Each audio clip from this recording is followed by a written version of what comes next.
Sahabat pemimpin, kita berjumpa kembali. Pada video kali ini kita akan bahas satu konsep yang sangat penting bagi para pemimpin yang Anda bekerja dimanapun dalam industri apapun, baik Anda sebagai pemimpin formal maupun pemimpin informal.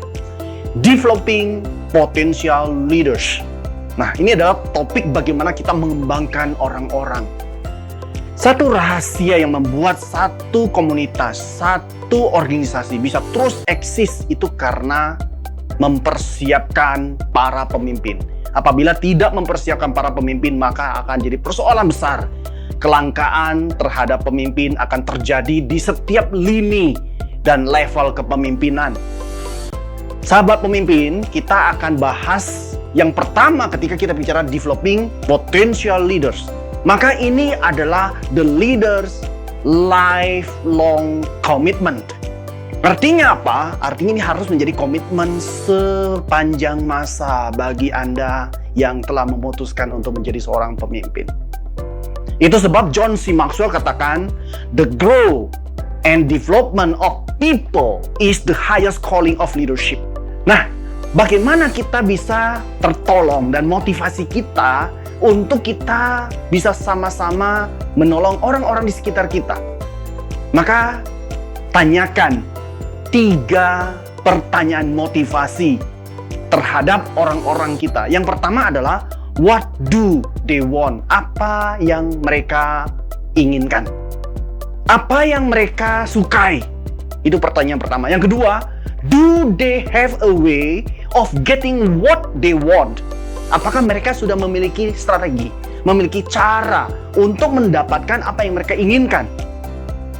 Dan yang ketiga adalah, will they be rewarded if successful? Apakah mereka diberikan penghargaan jika mereka benar-benar sukses?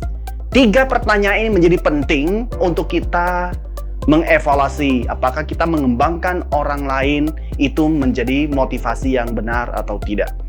Oleh sebab itu, kita akan lihat sedikit bagaimana caranya supaya kita bisa mengembangkan para pemimpin potensial.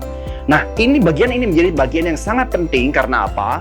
Karena kita akan belajar tentang tips yang sangat praktis yang kita bisa terapkan dimanapun.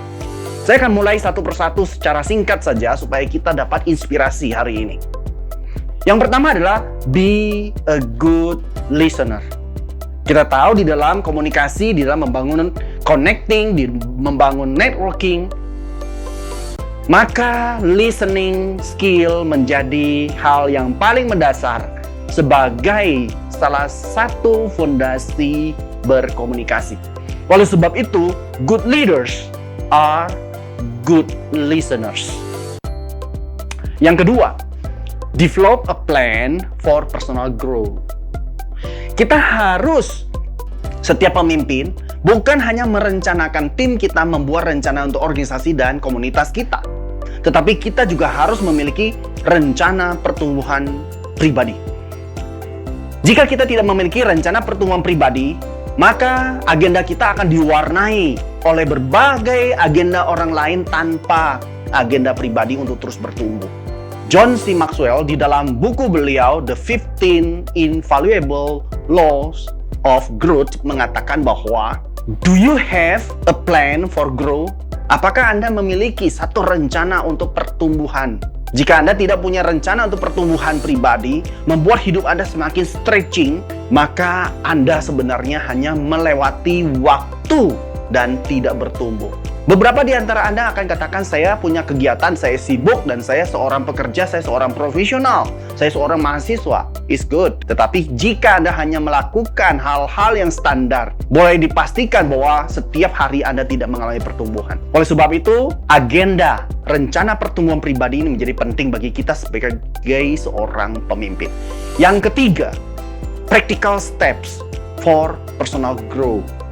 Anda harus punya langkah-langkah praktis, bukan sebuah rencana yang tidak dapat diukur keberhasilannya.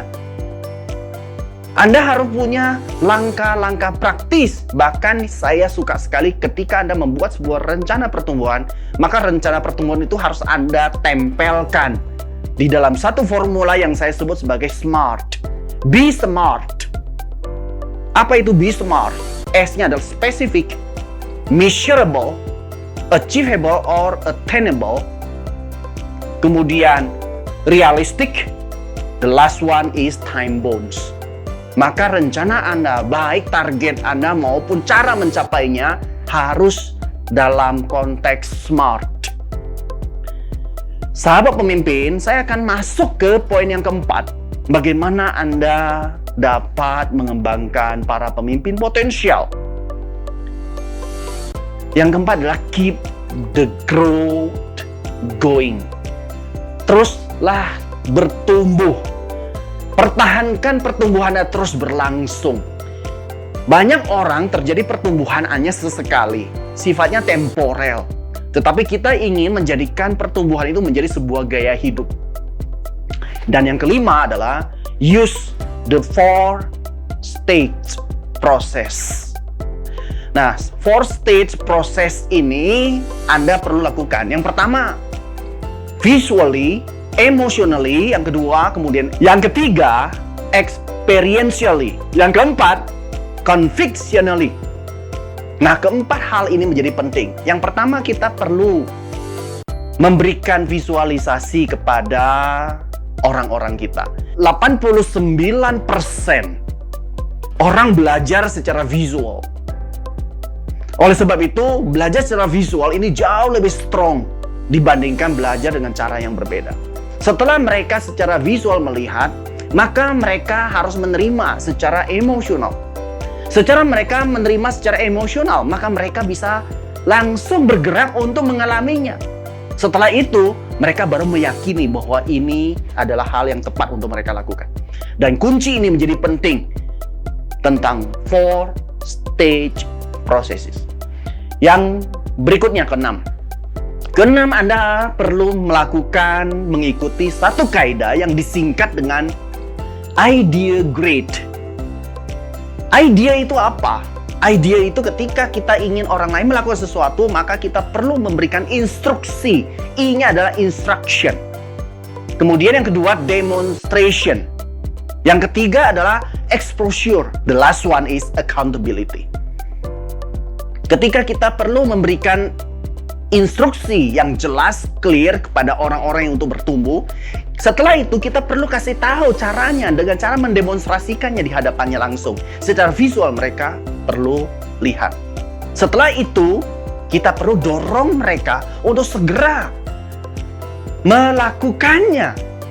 Kita dorong mereka supaya mereka bisa menjalankannya. Setelah itu jangan lupa, di dalam menjalankannya seringkali ada cukup banyak persoalan yang mereka alami dan mereka perlu mendapatkan orang sparring partner untuk bisa berbicara apa yang mereka rasakan, baik yang sisi positif maupun sisi negatif.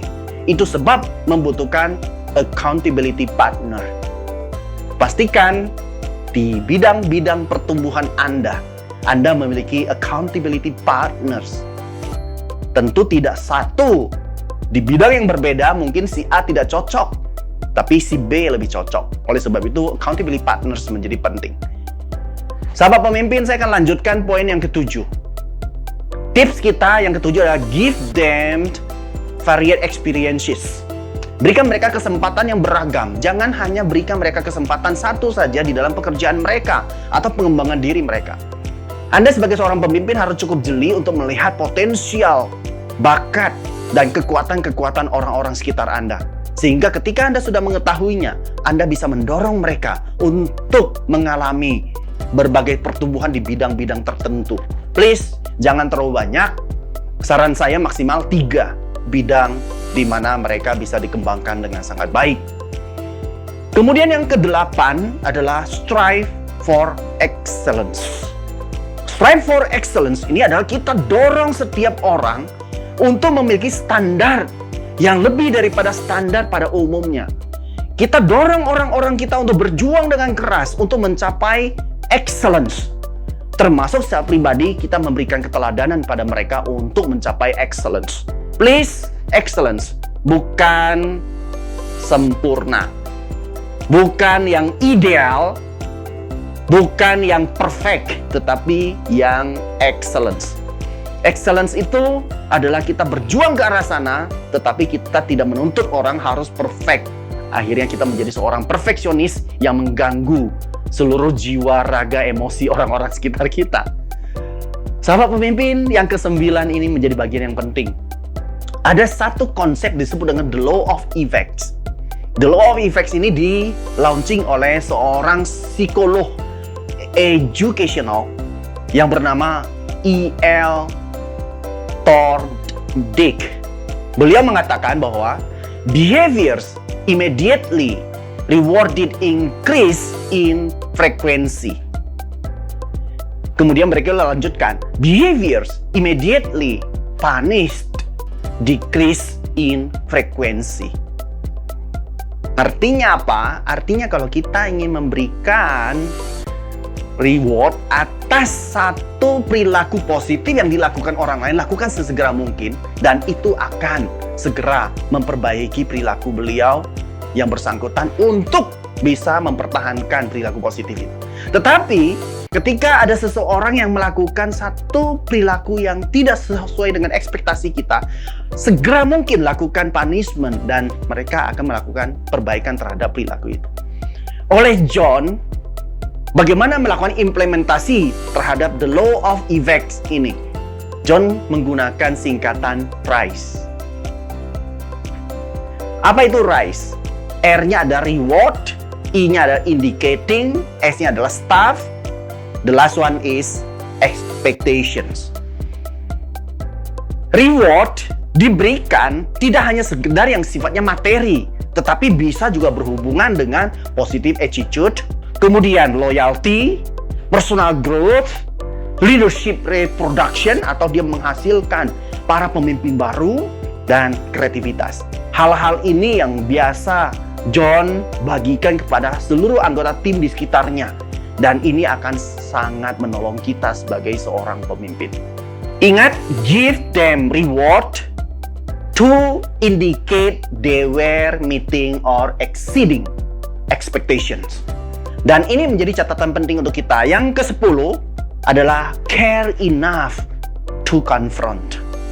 Banyak orang, banyak pemimpin ingin menjadi pemimpin yang tidak ingin melukai hati orang-orang sekitarnya. Sehingga ketika orang-orang di sekitarnya melakukan kesalahan, dibiarkan saja. Anda sebagai seorang pemimpin harus punya keberanian untuk menyatakan kebenaran. Meskipun harus tetap diimbangi dengan kepedulian. Antara care and candor, ini kalau tidak seimbang akan jadi persoalan. Care ini adalah kepedulian. Candor ini bicara masalah terus terang. Banyak orang terus terang tapi tidak peduli, sehingga banyak sekali melukai hati orang. Tapi ada juga yang sangat care, akhirnya tidak berani berterus terang. Ini juga jadi persoalan besar di banyak pemimpin. Yang ke-11, make the hard decisions. Ada saatnya seorang pemimpin perlu mengambil keputusan yang penting untuk menyelamatkan satu komunitas, untuk menyelamatkan satu company. Dan Anda harus menjadi seorang pemimpin yang berani ambil keputusan itu. Jika tidak, maka Anda bukan pemimpin sejati. Dan yang terakhir, be personally secure. Secara pribadi, Anda tidak takut ada orang-orang yang akan lebih bagus dari Anda, lebih jago dari Anda. Dan Anda bisa mengajarkan kepada mereka untuk menggantikan posisi Anda, supaya Anda bisa naik posisi lebih tinggi. Jika tidak ada orang yang mampu melakukan apa yang Anda lakukan, kabar buruknya adalah Anda tidak diizinkan untuk dipromosikan. Dan rahasia ini tidak banyak diketahui oleh banyak pemimpin, sehingga mereka berusaha untuk tampil menonjol sepanjang masa di dalam komunitas mereka. Jika Anda menemukan diri Anda adalah orang yang paling luar biasa di banyak bidang di dalam organisasi Anda, dan tidak ada orang yang bisa menyaingi Anda, berarti Anda salah komunitas. Sebagai penutup, John C. Maxwell katakan bahwa invest money in people, it always yields the highest return on investment. Ingat, kembangkan orang, siapkan dana yang cukup untuk bisa menolong orang-orang Anda supaya mereka bisa bertumbuh dengan baik. Kalau tidak mampu lakukan sendiri untuk mengembangkan orang-orang Anda bisa panggil para konsultan, trainer di luar sana, coach, untuk menolong orang-orang Anda. Tentu harganya tidak murah, tetapi itu pantas untuk Anda investasikan. Dan ini akan memberikan return terbaik, return tertinggi di dalam perusahaan Anda, baik jangka menengah maupun jangka panjang. Mari bersama dengan saya kita terus bertumbuh dan berkembang menjadi seorang pemimpin yang luar biasa, exceptional leaders, di dalam video-video YouTube saya selanjutnya.